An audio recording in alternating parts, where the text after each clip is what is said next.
Bring it, and here for the announcement is Michael Buffer. Ladies and gentlemen, good evening and welcome to Jacksonville, Florida, where tonight here at the Jacksonville Veterans War Memorial Coliseum, Top Rank Incorporated and the undisputed, undefeated King of Beers, Budweiser, presents professional boxing for your entertainment.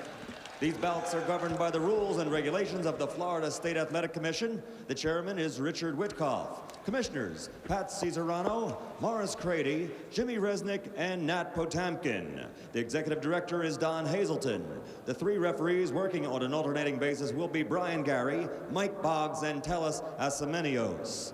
The judges, also working on an alternating basis, will be Frank Skilbred, Jim Ellsworth, Al Lombardi, and Howard Reichbach. The timekeeper is Mark Skilbred, and counting for the knockdown seconds is David Swaney.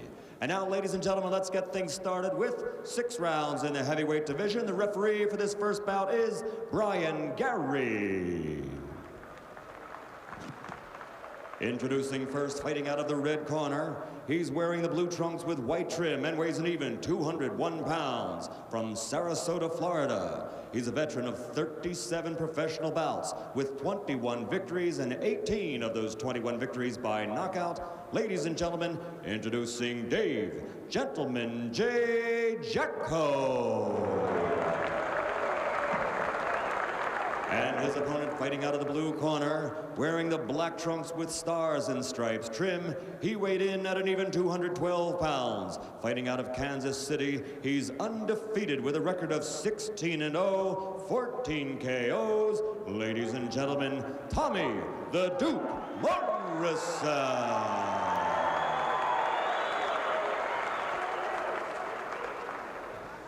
Okay, gentlemen, I'll be the third man in the ring with you this evening. I'll be in charge of the bout at all times. I want you to obey my command to break. No pushing, no shoving on the brakes. Avoid the use of your heads. No rabbit punches, kidney punches, or punches below the belt. Protect yourself at all times. Shake hands. Come out boxing at the belt.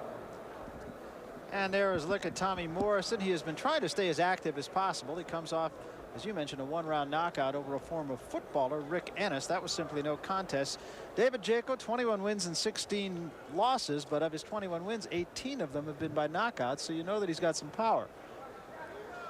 Yeah, and I took this fight on ridiculously short notice. I mean, really short notice. Yeah, I mean, he was sitting around the pool this morning, I think, yeah. wasn't he? And it doesn't look like he's been in real hard training.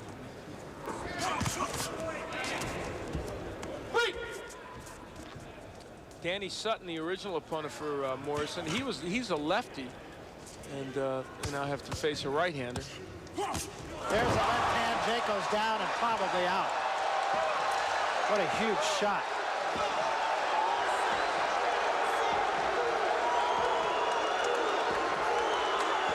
That's it. Well, the Morrison left hook, which is a good one. First punch he threw. I guess we'll have to wait for a tabulation by our punch profile. Not really the first punch. What do you have? 3 for 6? 3 Was for that 6, it? 50%. Yeah. That's not bad. It's a high percentage rate. And what did I say about not going to the refrigerator? That's right. You didn't say anything about not blinking, though. No, I didn't alert people to that. Well, Tommy Morrison says that he needs some work, and he's not getting it here. You know? No, not from Jaco, who came in here, obviously, I mean, ill-prepared. I mean, there was a good left hook that Tommy Morrison hit him with, but, you know, I mean, that was the first good punch of the fight. We'll take a look at it here.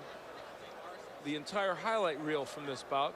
In fact, it's a complete replay of the fight. Yeah, it is just about.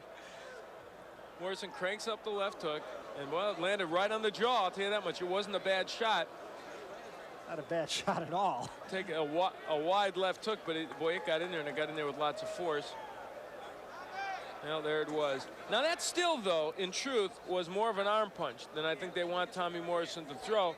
Jaco went down from it, but, I mean, it's nitpicky when a guy knocks a guy out with one punch, but you look at that punch and you know they really wanted to turn that punch even better, but it certainly got the job done tonight. All right, well, let's take a look at the total punches in the first round. Total might not be the exact choice of words there. And as you saw, Jaco very busy through 12 punches. There it is. Not very busy. Well, he made about $1.50 a punch, huh? What do you say? Let's go to the guy now who spent more time in the ring than either of the fighters, Michael Buffer. Ladies and gentlemen, referee Brian Gary reaches the count of 10 at 37 seconds of the first round, the 10th time this young man has KO'd an opponent in the first round. His record now 17-0, 15 KOs, Tommy the Duke Morrison.